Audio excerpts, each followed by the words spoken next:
Un père et son fils décidèrent de passer un après-midi ensemble, un moment père-fils comme ils les aimaient tant. Ce jour-là, ils allèrent voir un match de football dans un grand stade.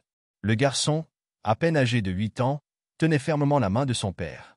En entrant dans le stade bruyant et animé, il déclara avec enthousiasme. « Papa, tu es le meilleur père du monde. » Touché, le père sourit et répondit en ébouriffant les cheveux de son fils. « Et toi, tu es le meilleur fils qu'un père puisse rêver d'avoir. » Ils s'installèrent sur leur siège, entourés de supporters en pleine effervescence. Les joueurs étaient sur le terrain, prêts à commencer. Le père prit une profonde inspiration et se mit à décrire à son fils chaque détail qu'il voyait, la disposition des joueurs, la couleur de leur maillot, les réactions de la foule, le déroulement des actions. « Oh, regarde, le ballon passe à l'ailier gauche. Ils avancent. Ils se rapprochent du but adverse. Oh là là, quelle passe incroyable !» Quand un but fut marqué, le père cria presque. « Ils ont marqué. Un but splendide. » Le petit garçon éclata de rire. Il n'était pas seulement heureux d'assister au match, il ressentait aussi tout l'amour et la passion que son père mettait dans ses descriptions. Cependant, le couple assis à côté d'eux ne partageait pas cette joie. Dès le début, ils avaient échangé des regards exaspérés. La femme chuchota à son compagnon, mais suffisamment fort pour que le père puisse l'entendre. « Il ne pourrait pas parler moins fort? C'est insupportable. » Le père continua néanmoins, concentré sur son fils, ignorant les murmures agacés. Mais à mesure que le match avançait, les remarques devinrent de plus en plus explicites. L'homme, visiblement irrité, lâcha brusquement. « C'est bon, ça suffit. Vous pourriez arrêter de parler? Vous n'êtes pas le commentateur officiel. » Le père fit mine de ne pas l'entendre. Pourtant, l'ambiance devenait tendue. Les spectateurs autour de lui commençaient aussi à prêter attention à la situation. Le couple, loin de se calmer, laissa exploser sa frustration. Cette fois, la femme s'adressa directement au père, avec un ton accusateur. « Il peut très bien comprendre ce qui se passe sans que vous lui expliquiez tout dans les moindres détails. Arrêtez de déranger tout le monde. » C'était une attaque frontale. Les regards se tournèrent vers eux. Le père resta silencieux un moment, le regard fixé sur le terrain. Puis, doucement, il se tourna vers le couple.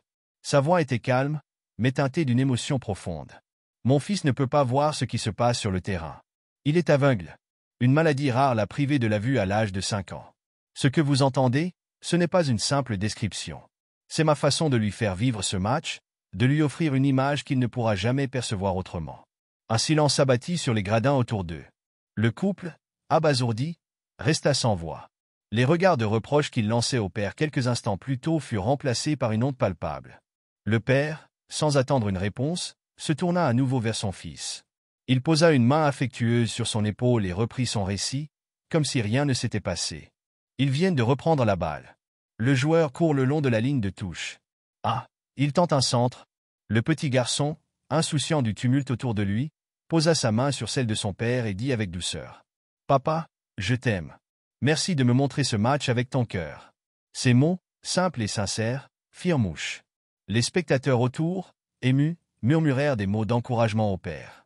Certains applaudissaient doucement, tandis que d'autres essuyaient discrètement une larme. Le couple, lui, était figé, submergé par la gêne et le regret. La femme finit par murmurer intimide. « Nous sommes désolés. Nous ne savions pas. » Le père hocha légèrement la tête, mais ne répondit rien. Ce n'était pas important. Ce qui comptait pour lui, c'était le bonheur de son fils. La morale? Apprends à voir au-delà des apparences. Chaque jour, nous croisons des personnes dont nous ignorons les luttes et les douleurs invisibles. Ce père n'était pas simplement bavard, il donnait à son fils une expérience que ce dernier ne pouvait vivre autrement.